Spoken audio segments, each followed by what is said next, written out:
इस कहानी में आप ही तय करिए कि पति है कातिल या पत्नी है धोखेबाज। जरा सोचिए, अगर आपकी पत्नी आपसे ये कहे कि चाहे तो मुझे मार डालो लेकिन मैं रहूंगी तो उन दो लड़कों के साथ। ये बात उस लड़के के दिल पर ऐसे लगती है वो अपनी ही पत्नी का कत्ल कर देता है। 17 जनवरी की सुबह सुबह एक लड़का थाने पहुंचता है और पुलिस वालों से जाके कहता है कि मैंने अपनी पत्नी का कत्ल कर दिया है। उसकी लाश कंबल में लिपटी हुई कमरे में पड़ी है। ये सुनते ही मानो पुलिस वालों के भी पैरों तले जमीन खिसक जाती है। आखिर कौन थी मरने वाली महिला और कौन था उसे मारने वाला? मरने वाले का नाम होता है सचिन सिंह, जो लगभग 22 वर्ष का एक युवक होता है, और मरने वाली महिला होती है उसकी पत्नी, जिसका नाम श्वेता सिंह होता है। आखिर ये थे कहाँ के? दोनों मूलतः उत्तर प्रदेश का एक जिला है फतेहपुर, वहाँ के रहने वाले थे। दोनों एक ही गांव में रहते थे। दोनों प्यार कर बैठते हैं। घर वाले शादी के लिए तैयार नहीं थे, तो ये दोनों भागने का फैसला करते हैं और भाग के कोर्ट मैरिज कर लेते हैं। अब से 4 महीना पहले जब इन्होंने कोर्ट मैरिज की थी, तो ये दोनों भाग के सबसे पहले गुजरात का एक शहर है सूरत, वहाँ पहुँचते हैं।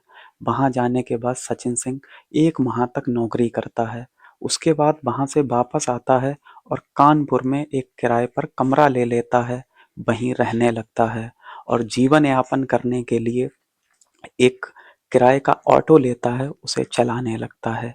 अब कुछ महीने तो जिंदगी बहुत अच्छे से चलती है। अब धीरे धीरे सचिन के दिल में अपनी ही पत्नी के लिए शक पलने लगता है। शक करने का एक कारण था कि उसकी जो पत्नी थी श्वेता सिंह, उसके खाते में कहीं से खूब सारे पैसे आने लगते हैं। जब सचिन पैसे आने का कारण पूछता है अपनी पत्नी श्वेता से कि आखिर ये पैसे आ कहाँ से रहे हैं, तो श्वेता बताती है कि ये पैसे उसकी नानी भेज रही है। और सचिन जो शक करता था वो इसलिए करता था कि श्वेता और सचिन जहाँ रहते थे, उनके ही पास में इंजीनियरिंग के 2 छात्र रहते थे, जो सामने ही कमरा लिए हुए थे।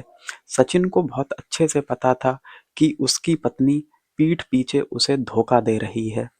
16 जनवरी शुक्रवार की रात को सचिन अपनी पत्नी श्वेता के पास फ़ोन करता है और कहता है कि आज रात मैं घर नहीं आऊँगा, मुझे अपने दोस्तों के साथ पार्टी करनी है। ये बात जब उसकी पत्नी श्वेता सुनती है तो कहती है कि मुझे कोई दिक्कत नहीं है, तुम पूरी रात पार्टी करो, लेकिन मुझे रात को परेशान ना करना फ़ोन करके, क्योंकि मुझे सोना है। ये कह के सचिन फ़ोन काट देता है और श्वेता भी फ़ोन रख देती है। अब लगभग जब रात के 12 साढ़े 12 बजते हैं, तो सचिन चुपचाप से अपने घर में आता है और जैसे ही कमरे का दरवाज़ा खोलता है, जो ऑलरेडी पहले से खुला हुआ था, तो अंदर का मंजर देखकर वो अपना आपा खो बैठता है, क्योंकि उस बिस्तर पर बीच में तो उसकी पत्नी श्वेता लेटी थी और अगल-बगल 2 लड़के लेटे थे, जिन्हें देखकर वो बेतहाशा चीखने और चिल्लाने लगता है। ये शोर सुन के जब आस-पास के लोग इकट्ठे हो जाते हैं, तो उसी में से एक व्यक्ति 112 पर कॉल कर देता है और मौके पर पुलिस आ जाती है। जब पुलिस आती है तो पुलिस वाले चारों को गाड़ी में बिठाते हैं और सीधा ले जाके थाने में छोड़ देते हैं। लगभग 1 घंटे के बाद पुलिस वाले सचिन और उसकी पत्नी श्वेता को समझा बुझाकर वापस उसके रूम पर भेज देते हैं और उन्हें हिदायत देते हैं कि अब चैन सुकून से रहना, जाकर आपस में लड़ाई नहीं करना। इसके बाद जब वो दोनों वापस अपने रूम पर जाते हैं, तो श्वेता अपने पति सचिन से कहती है कि अगर उन 2 लड़कों को कुछ हुआ, अगर तुमने उन्हें फँसाया, तो सुबह होते ही मैं तुम्हें फँसा दूँगी।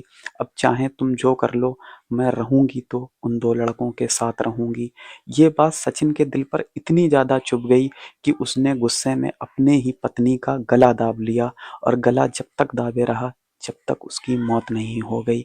जब श्वेता सिंह मर जाती है, तो इधर सचिन बहुत ज़्यादा परेशान हो जाता है। अब वो सोचता है कि शायद मुझसे बहुत बड़ी गलती हो गई है।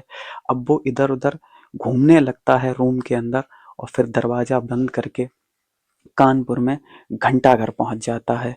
वहाँ लगभग 1 से 2 घंटे बैठा रहता है। फिर वो सोचता है कि आखिर अब मैं कहाँ जाऊँ? इसके बाद वो सीधा थाने पहुँचता है और थाने में जाकर अपना जुर्म कबूल कर लेता है। इस कहानी के बारे में आपकी जो भी राय हो, वो कमेंट बॉक्स में ज़रूर बताइएगा। चैनल को सब्सक्राइब कीजिए, वीडियो को लाइक कीजिए। आज की कहानी में इतना ही। अपना ख्याल रखें, अपनों का खूब सारा ख्याल रखें। जय हिंद।